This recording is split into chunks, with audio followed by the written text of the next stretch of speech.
Hi అండి అందరికీ. ఈరోజు చాలా సింపుల్గా స్పైసీగా ఉండే గ్రీన్ చిల్లీ దొండకాయ ఫ్రై చేస్తాను చూడండి.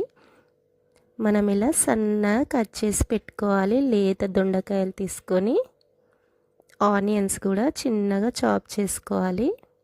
నేను గ్రీన్ చిల్లీ పేస్ట్ చేశాను. కొన్ని గార్లిక్ ముక్కలు, స్టవ్ మీద ప్యాన్ పెట్టుకొని సరిపోయేంత ఆయిల్ వేసాను. జీలకర్ర, ఆవాలు, ఎండుమిర్చి ఇవి 3 వేసాను.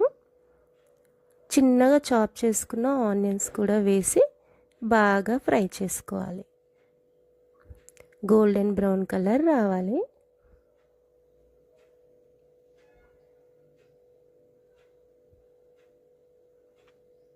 ఇప్పుడు గోల్డెన్ బ్రౌన్ కలర్లో వచ్చేసాయి.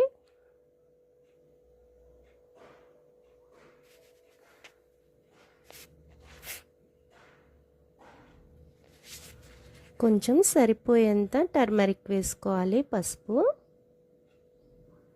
ఎక్కువ వేయకండి, సరిపోయేంత వేసుకుంటే చాలు. కొంచెం వెల్లుల్లిని కచ్చా పచ్చగా దంచి అందులో వేసేసుకోవాలి. ఈ ఫ్లేవర్ అయితే చాలా బాగుంటుంది దొండకాయకి.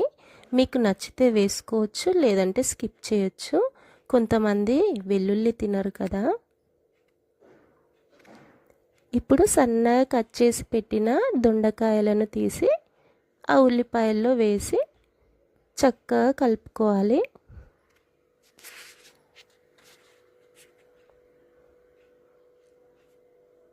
బాగా కలిపేసి కొంచెం మూత పెట్టేసుకోవాలి. ఒక 2 మినిట్స్ వరకు అలా ఉంచితే కొంచెం మగ్గుతాయి.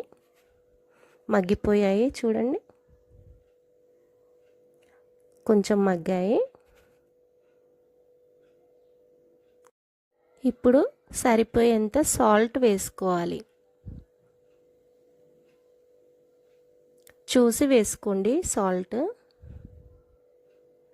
చాలా సింపుల్ అండి, చాలా ఈజీగా చేయొచ్చు. ఎక్కువ ఇంగ్రీడియంట్స్ కూడా ఏమీ ఉండవు. గ్రీన్ చిల్లీ పేస్ట్ వేసుకోవాలి. మన స్పైస్కి తగినంత వేసుకుంటే చాలు. ఎంత తింటామో అంతే, ఎక్కువగా వేసుకోకండి, చూసి వేసుకోండి. కారం వేయకుండా ఇలా చేస్తే చాలా బాగుంటుంది. ఒకసారి ట్రై చేయండి మీరు కూడా.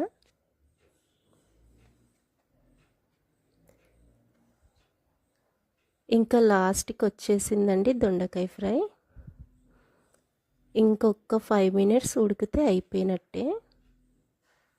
చాలా సాఫ్ట్గా అయితే బాగుంటుంది.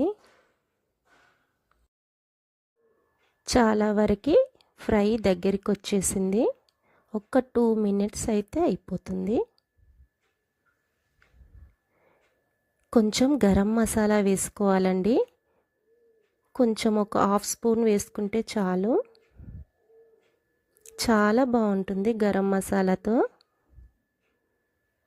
ఇంకొక 1/2 స్పూను ధనియాల పౌడర్ వేసుకుంటే చాలా బాగుంటుంది. ఇలా చేసి చూడండి ఫ్రెండ్స్, చాలా బాగుంటుంది. నా స్టైల్లో నేను ఎలా చేస్తానో చూపిస్తున్నాను. ఇంకా అయిపోయినట్టే దొండకాయ ఫ్రై. కొంచెం కొత్తిమీర వేసి ఫ్రై చేసేస్తే అయిపోతుంది. హై ఫ్లేమ్లో ఒక 2 మినిట్స్ కొత్తిమీర వేసాక ఫ్రై చేయాలి. చాలా బాగుంటుంది. ఈ వీడియో కనుక నచ్చితే షేర్, కామెంట్, సబ్స్క్రైబ్. బాయ్.